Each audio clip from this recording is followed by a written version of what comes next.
자, 오늘은 정신을 차리자 이런 제목으로 말씀을 드리려고 합니다. 한번 따라서 합시다. 정신을 차리자.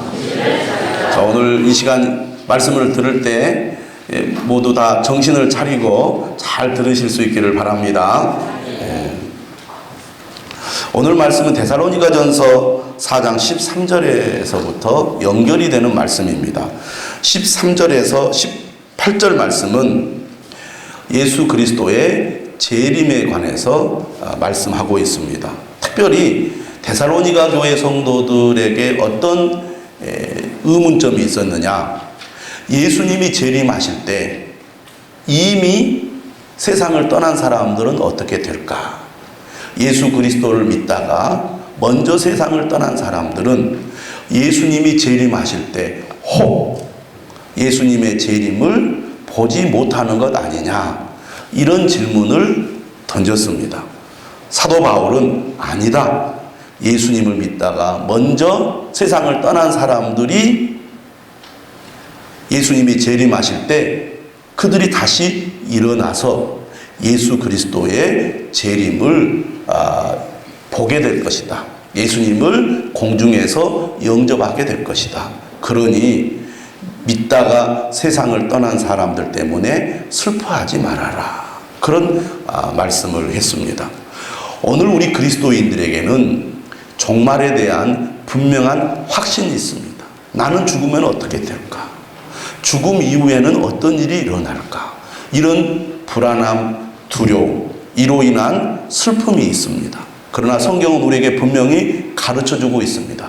죽음이 끝이 아니다고. 이 세상은 언젠가 끝나는 날이 있고 우리도 언젠가는 이 세상을 떠나게 되지만 예수 그리스도를 믿는 자들은 죽음으로 끝이 나는 것이 아니다. 죽음 이후에 세계가 있다. 그리고 우리는 몸이 죽지만 영혼이 죽지 않고 예수 그리스도와 함께 영원한 생명을 누릴 뿐만 아니라 예수 그리스도께서 다시 오실 때 우리의 몸도 신령한 몸으로 변화하여 예수 그리스도를 다시 맞이하게 될 것이다. 이렇게 분명히 약속하고 있습니다. 그러므로 성도들은 오늘 우리의 삶이 힘들고 또 지치고 피곤하고 그리고 여러 가지 삶의 문제로 시련을 겪거나 고난 가운데 있거나 위기 가운데 있다 할지라도 주님이 지금도 우리와 함께 하시고 또 앞으로도 함께 하시는 영원히 함께 하신다는 것을 분명히 믿고 그 믿음으로 우리가 서로를 위로하며 살아야 한다. 그 위로의 근거가 다른 것이 아니라 예수 그리스도라는 것입니다. 우리의 미래를 든든하게 해주는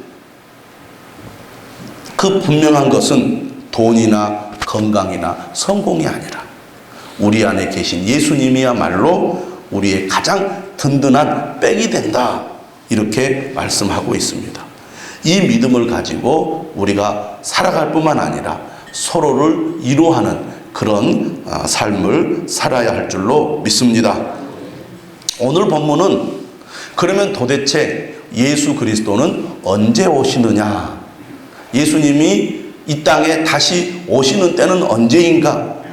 이 말씀을 하고 있습니다. 그런데 오늘 1절에 뭐라고 되어 있느냐면 형제들아 때와 시기에 관하여는 너희에게 쓸 것이 없음은 주의 날이 밤에 도둑같이 이를 줄을 너희 자신이 자세히 알기 때문이라. 이렇게 되어 있습니다. 어떤 의미입니까? 예수 그리스도를 믿는 성도들이라면 예수 그리스도께서 언제 어떻게 오실지 다 알고 있어야 한다는 것입니다. 데살로니가 교회 성도들은 이 사실을 분명히 알았습니다. 예수께서 언제 오시는지, 어떻게 오시는지. 하나님의 말씀을 배울 때, 십자가와 부활의 복음을 들을 때 예수 그리스도께서 다시 재림하신다는 말씀도 그들이 분명히 배웠고 또 언제 어떻게 오시는지에 대해서도 분명히 그들이 배워서 알고 있다는 얘기죠. 그러면 성경은 오늘 뭐라고 말합니까? 예수 그리스도께서 언제 오시느냐? 예수님도 말씀하셨듯이 예수님의 재림의 때는 아무도 모른다는 것입니다. 알 수 없다는 것이죠. 오직 하나님만이 아신다는 것입니다. 기독교 역사상 수많은 이단들이 나왔다가 사라지고 나왔다가 사라졌는데요. 이단들의 특징 가운데 하나는 뭐냐면 예수님의 재림을 예고하는 이단들이 많았다는 것이죠. 예수님이 언제 오신다. 근데 그들이 언제 오신다고 얘기할 때 무작정 얘기하지 않았습니다. 나름대로 성경을 풀이해서 성경의 근거를 가지고 예수님이 언제 오실 거라고 예언을 했고, 또 어떤 특별한 사람들이 하나님께 어떤 계시를 받아가지고 언제 오신다고 예언을 했습니다. 그러니까 그 사람들이 그런 특별한 예언을 할 때는 나름대로 어떤 신비한 능력을 소유하고 있었기 때문에 그들의 말이 효력을 발휘했겠죠, 사람들에게. 그런데 그럼에도 불구하고 그렇게 말하는 사람들이 있다면, 그렇게 주장하는 것들이 있다면 그것은 다 거짓말이라는 겁니다. 예수님께서도 분명히 때와 시기에 대해서는 아무도 모른다고 분명하게 말씀하고 있기 때문입니다. 근데 오늘 본문 2절에 주의 날이 밤에 도둑같이 이른다는 것은 무엇을 의미하느냐? 예고 없이 예수님께서 오신다는 것입니다. 다시 말하면 갑자기 오신다는 것이죠. 생각하고 있지 않을 때 예수님이 갑자기 오는 것입니다. 여러분, 종말이라는 것이 우리가 언제 올지 정확하게 알 수 없다는 것을 알아야 됩니다. 이것은 개인의 종말도 마찬가지입니다. 우리는 대충 내가 언제까지 살 것인지를 짐작하죠. 요즘 기대 수명이 늘어나고 있어서 내가 건강하면 100살까지도 살 수 있을 거야. 젊은 사람들은 아니야. 우리는 120살까지도 살지 몰라. 우리 청년들은 아마 그런 날이 올 거라고 봅니다. 예전에는 정말 회갑을 지나면 세상을 곧 떠나야 했습니다. 환갑을 채우지 못하고 세상을 떠난 사람들이 많았어요. 그런 때가 불과 얼마 되지 않았습니다. 근데 지금은 기본이 80이고요. 90 넘은 사람들도 얼마나 많은지 모릅니다. 아, 우리가 건강하면 그 정도까지 살겠지. 그러나 누구나 다 우리가 죽게 될 거야 라고 생각을 합니다. 그런데 모두가 다 그렇게 예상한 대로 세상을 떠나지는 않죠. 갑자기 우리가 세상을 떠나는 날이 옵니다. 그게 인간의 마지막이라는 것입니다. 예수님의 재림도 마찬가지라는 거죠. 주의 날이 밤에 도둑같이 이른다는 것입니다. 근데 이 도둑같이 이른다는 말을 오해하면 안 됩니다. 다시 말하면 아무도 모르게 온다는 게 아니에요. 도둑은 아무도 모르게 오죠. 근데 여기서 도둑같이 이른다는 것은 갑자기 예고 없이 온다는 것이지 아무도 알아차리지 못하게 온다는 의미로 이런 말씀을 한 게 아닙니다. 근데 이단들은 그렇게 얘기하는 사람들이 있어요. 예수님이 언제 오시기로 했는데 예수님이 안 오셨잖아요. 이렇게 얘기합니다. 이미 왔다 가셨다. 여러분들만 모르고 있을 뿐이지. 그런데 우리가 분명히 말합니다. 4장 16절 17절 말씀을 보면 예수님께서 다시 오실 때 모든 사람이 분명히 알게끔 오신다는 거예요.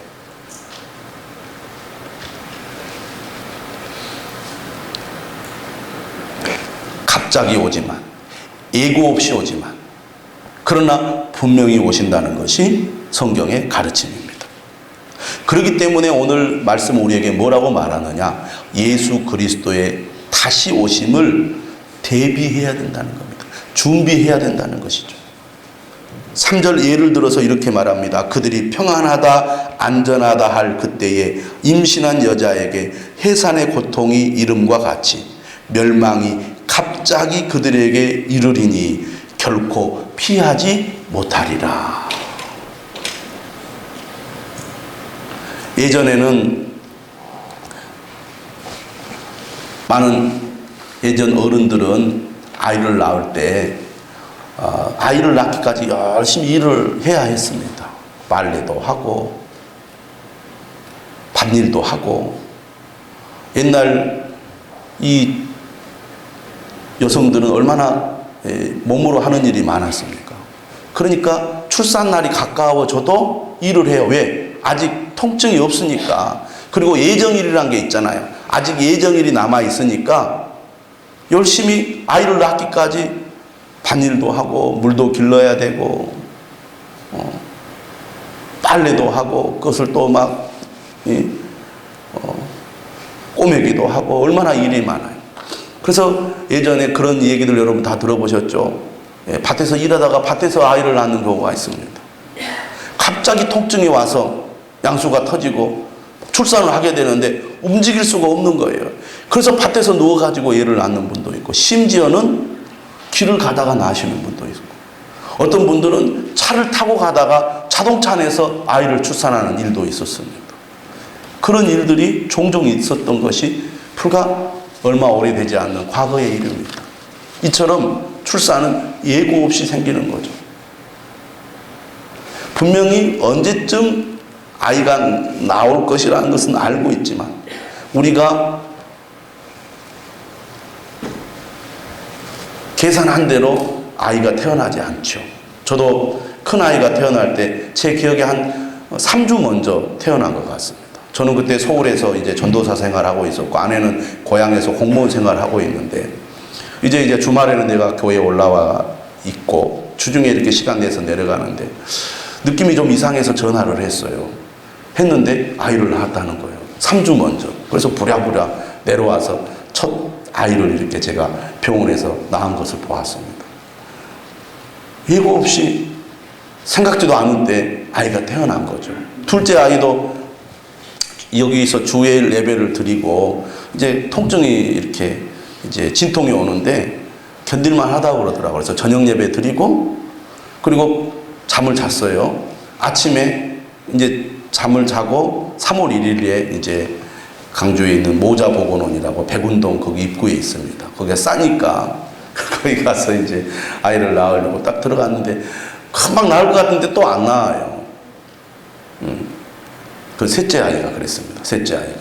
그래가지고 이제 그 산모가 이제 그 쉴 만한 그런 방이 있잖아요. 조그마한 방. 거기서 제가 누워 있다가 잠깐 잠이 들었는데 얘가 태어났습니다. 그리고 욕을 엄청 먹었어요. 둘째 아이가 태어날 때도요. 광주에서 이제 제가 전도사 생활을 하는데 둘째 아이를 이제 낳아야 되는데 저 어머니가 올라오셔가지고 이제 같이 이렇게 밤에 이제 병원에서 기다리고 있는데 아이가 안 나오는 거예요.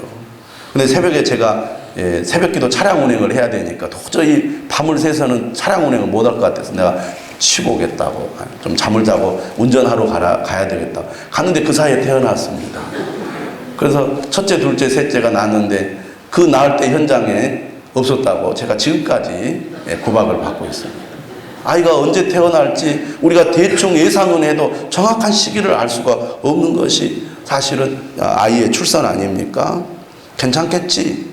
안심하고 있을 때 갑자기 진통이 오고 출산을 하게 되는 것처럼 우리가 그리스도의 재림을 대비하지 않고 그저 내가 세상 가운데서 세상을 즐기며 살다가 갑자기 주님이 오실 수 있고 갑자기 우리의 끝이 올 때가 있다 이 말이에요. 그렇기 때문에 우리가 평소에 믿음으로 말씀을 따라 사는 것이 중요하다는 것입니다.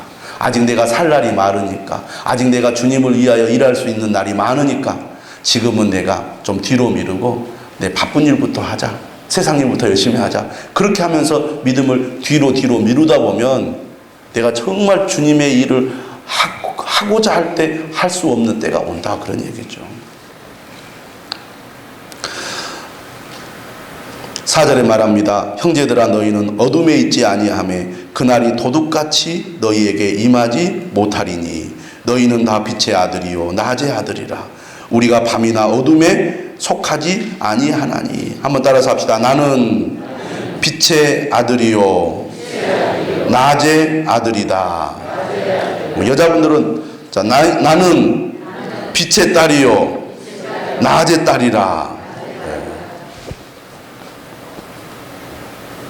우리가 예수 그리스도께서 예고 없이 갑자기 오실 때 당황하지 않으려면 우리가 평소에 늘 대비하고 준비하는 삶을 살아야 한다. 이렇게 말씀하고 있는데, 그런 삶을 살려면 어떻게 해야 되느냐?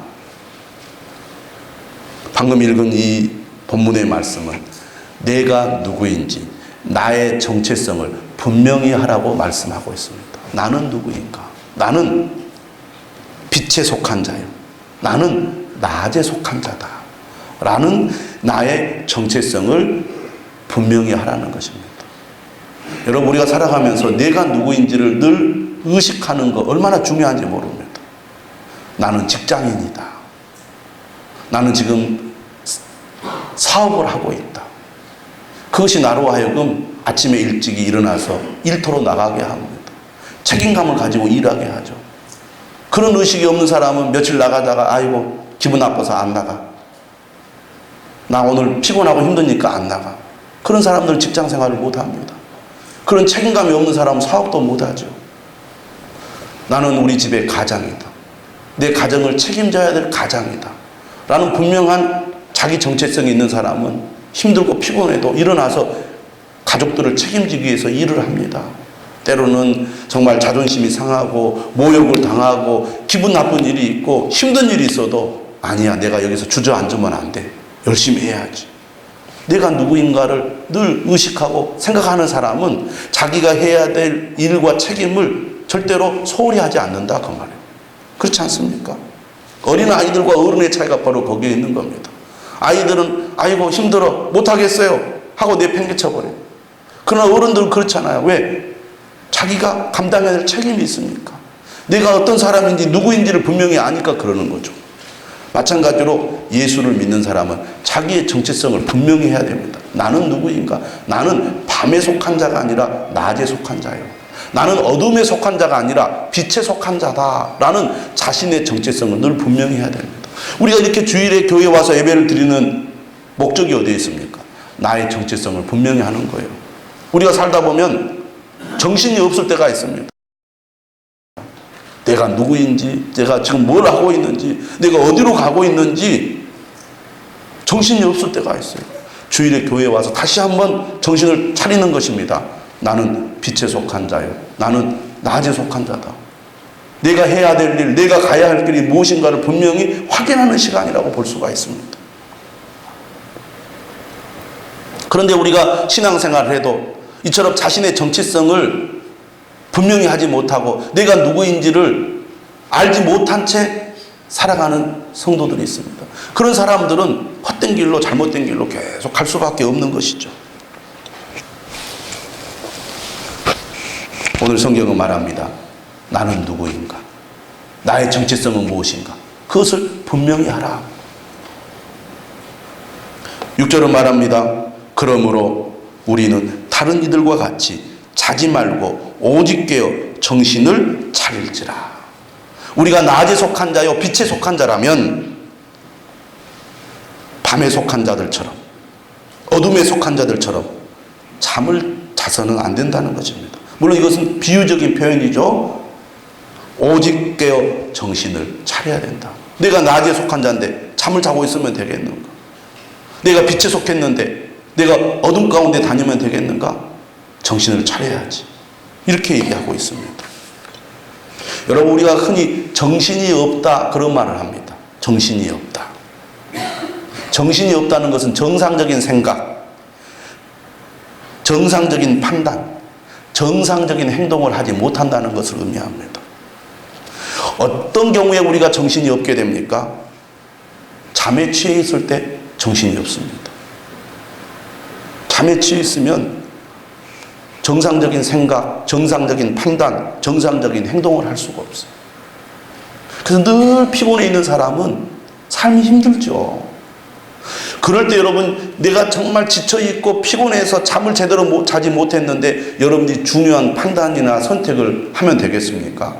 그르치게 됩니다. 그러니까 중요한 선택과 판단을 하거나 일을 하는 사람은 정신이 맑아야 일을 효과적으로 제대로 할 수가 없어요.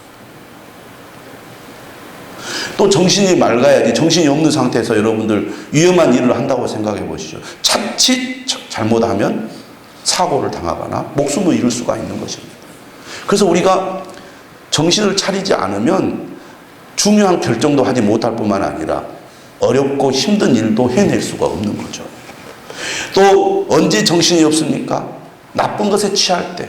예를 들면 우리가 마약이라든지 약에 취하면 정신이 혼란스럽게 되죠. 또 술에 취할 때. 술에 취할 때 혼란스럽게 됩니다. 그래서 나쁜 사람들은요, 어떤 사람들의 소중한 것을 빼앗아 갈 때 술을 취하게 만들어가지고 도장을 찍게 합니다. 그쵸? 기자들이 정치인들을 잡기 위해서 어떻게 합니까? 막 술을 먹게 합니다. 술 취할 때 마이크를 딱 대죠. 그러면 헛소리하고 그럴 때 놓치지 않고 그냥 그것을 기사화해버립니다. 잠에 취하거나 술에 취하거나 이처럼 심신이 미약할 때 우리는 잘못된 길로 가게 되죠. 사기를 치는 사람들, 그래서 사람들의 소중한 것을 빼앗아 가는 사람들도 정신을 혼미하게 해서 빼앗아 가죠. 여러분 홈쇼핑 같은 거 보십시오. 계속 보고 있으면 정신이 멍해집니다. 그래서 정상적인 판단을 못하게 해요. 그래서 그냥 필요도 없는 것을 사게 만듭니다. 그거 없으면 못 살 것 같아요. 막상 와보면 사용도 안 해요. 그래서 그런 데 빠져 있는 사람들, 그런 데 사로잡혀 있는 사람들은 다 집에 박스가 매일 도착을 합니다.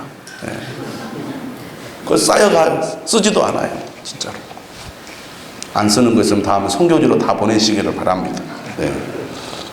그렇게 되는 거죠. 오늘 이 사회는요, 가짜 뉴스가 판을 치고 있어요. 정보 홍수 시대에 얼마나 많은 가짜 뉴스가 쏟아지는지 사람들의 정신을 다 빼앗아 가버려요. 판단을 올바로 못하게. 이게 세계적인 현상입니다. 정치인들이 써먹기 엄청 좋은 거죠. 가짜 뉴스를 퍼뜨려서 사람들의 정신을 얻게 만들어요. 그러니까 우리가 정신을 차리지 못하도록 만드는 환경이 얼마나 많은지 모릅니다. 영적으로도 마찬가지죠. 우리가 세상에 헛된 것에 빠져 있으면 정신이 없어지게 되어 있어요.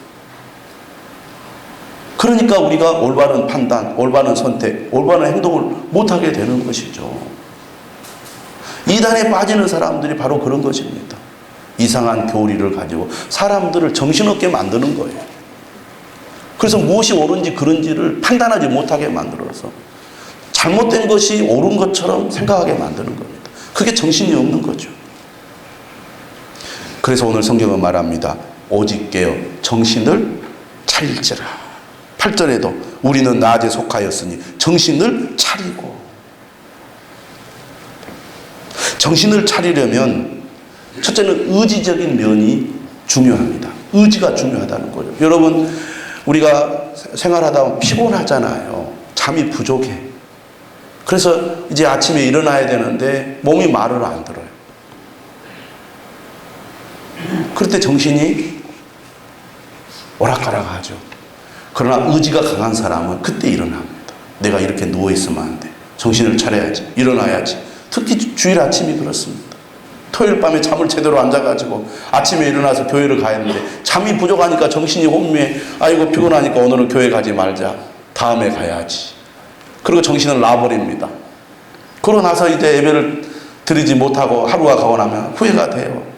내가 그때 정신을 차리고 예배를 드리러 갔어야 되는데 아이고 내가 정말 왜 이러나 가슴을 치지만 또 그게 반복되는 거예요. 피곤하고 힘들어도 내가 정신을 차려야지. 우리가 세상 속에 있으면요, 이 세상에 홍수가 막 내 삶에 밀려 들어오면요, 나도 모르는 사이에 거기에 빠져들어가요. 나도 모르는 사이에 거기에 사로잡혀요. 그래서 믿음의 길이 아닌 길로 막 갑니다. 정신을 못 차려요. 그럴 때 내가 정신을 바짝 차리고 내가 그런 거대한 이 물길에 내가 흘러가지 않도록 정신을 차리자. 정신을 바짝 차리자. 이렇게 내가 의지를 가지고 생각을 내가 바로잡고 바른 결단을 해야 우리가 이런 잘못된 길에서 벗어날 수가 있거든요. 의지가 얼마나 중요한지 모릅니다. 전 여러분들이 오직 깨어 정신을 차리기를 주님의 이름으로 축원합니다.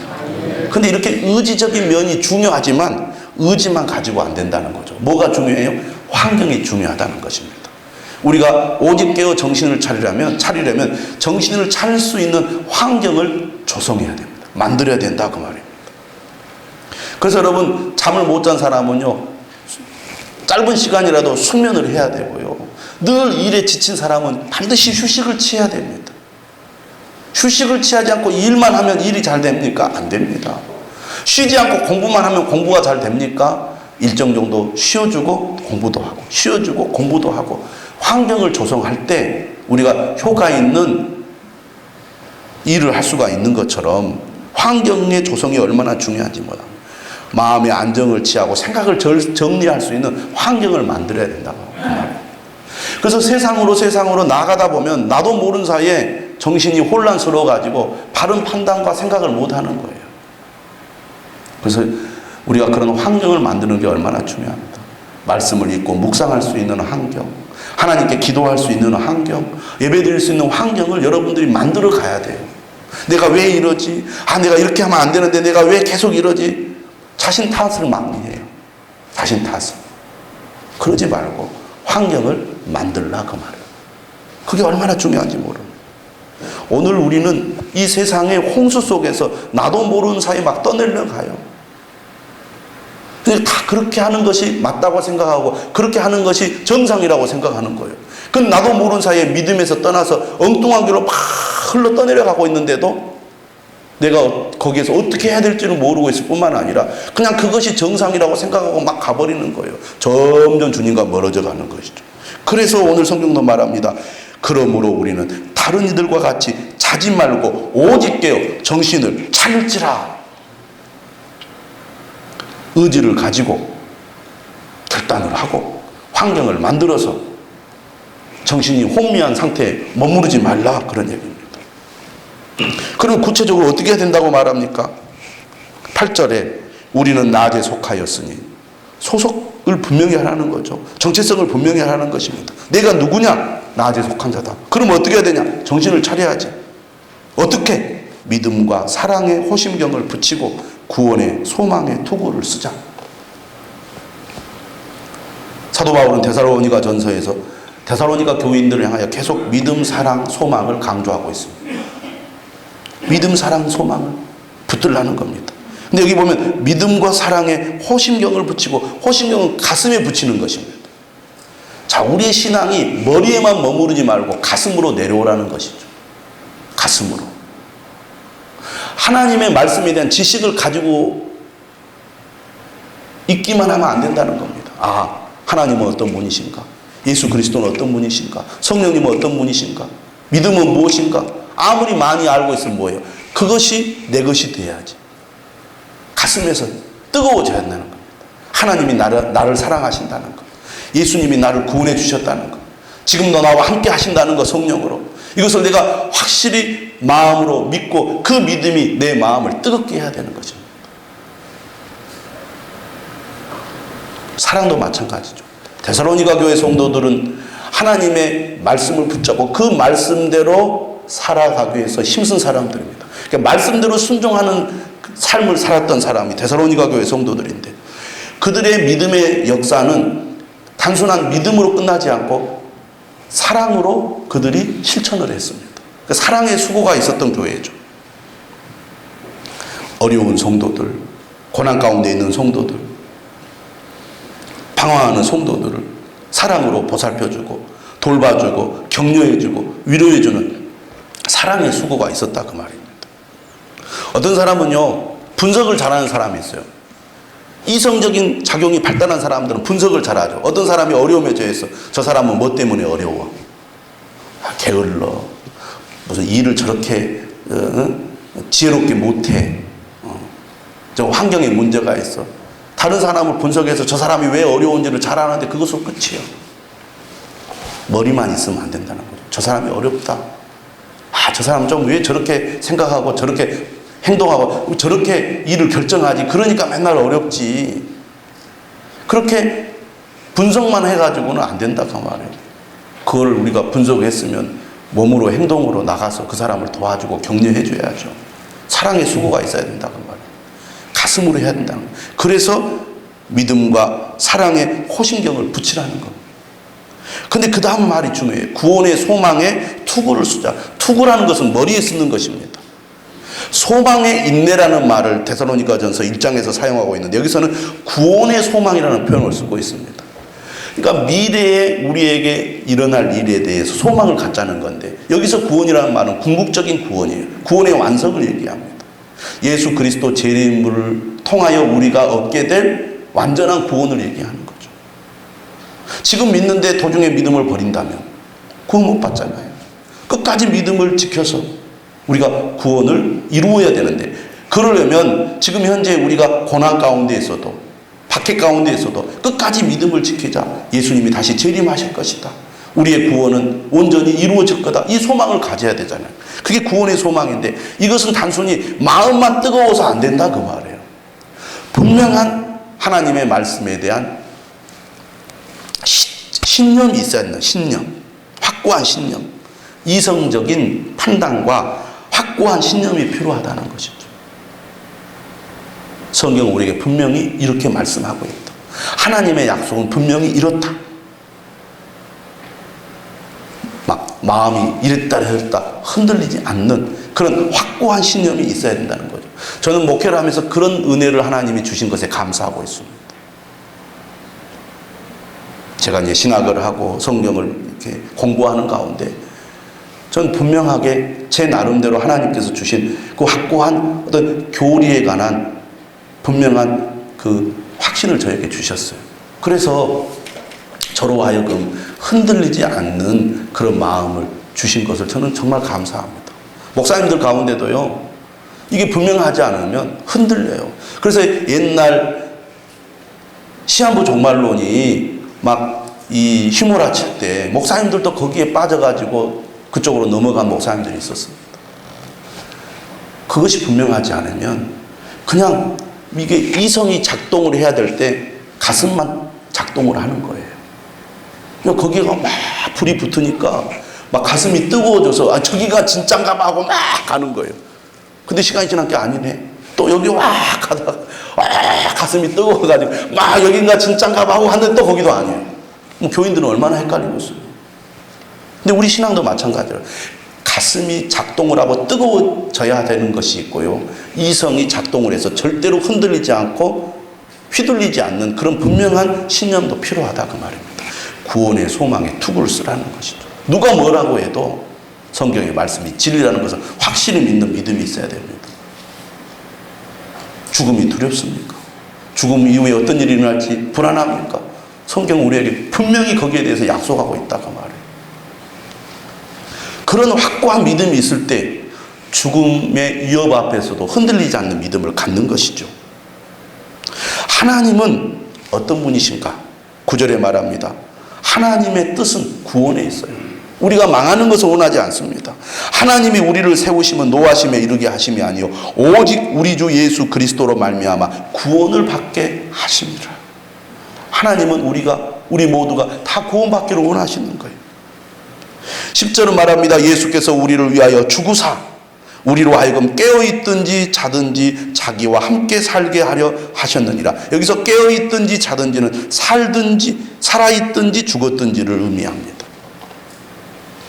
구원의 목적은, 예수 그리스도의 죽으심의 목적은 바로 우리가 항상 주와 함께 사는 것입니다. 주와 함께 사는 것. 다시 말하면 주님과 교제하는 삶을 말하는 거고 주님과 동행하는 삶을 말하는 것입니다. 우리가 오직 깨어 정신을 차릴 때 이러한 삶이 가능할 줄로 믿습니다. 여러분, 예수님을 믿는다는 것은 곧 주님과 함께 교제하고 동행하는 것을 의미합니다. 저는 여러분들이 이 정신이 혼미한 이 시대 속에서 오직 깨어 정신을 차리는 그런 삶을 살아갈 수 있기를 주님의 이름으로 축원합니다. 그래서 오늘 마지막 11절 이렇게 말해요. 그러므로 피차 고면하고, 이렇게 우리 모두가 오직 깨어 정신을 차리기 위해서는 성도들이 피차 고면해야 된다는 거죠. 나만 정신을 차리면 돼.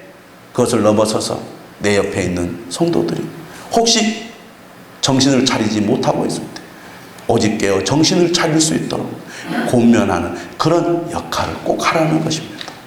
근데 더 나아가서 뭐라고 말합니까? 서로 덕을 세우라. 말로만 하지 말고 사랑을 베풀고 섬기라 그 말. 말이 힘을 얻으려면 말로만 되지 않습니다. 덕을 세울 때 가능한 거예요. 그러므로 성경은 받는 자보다 주는 자가 복이 있다고 말씀하는 것입니다. 피차 권면하고 서로 덕을 세워서 우리 모든 성도들이 한 사람도 자지 않고 오직 깨어 정신을 차릴 수 있게 되기를 주님의 이름으로 축원합니다. 우리 다 같이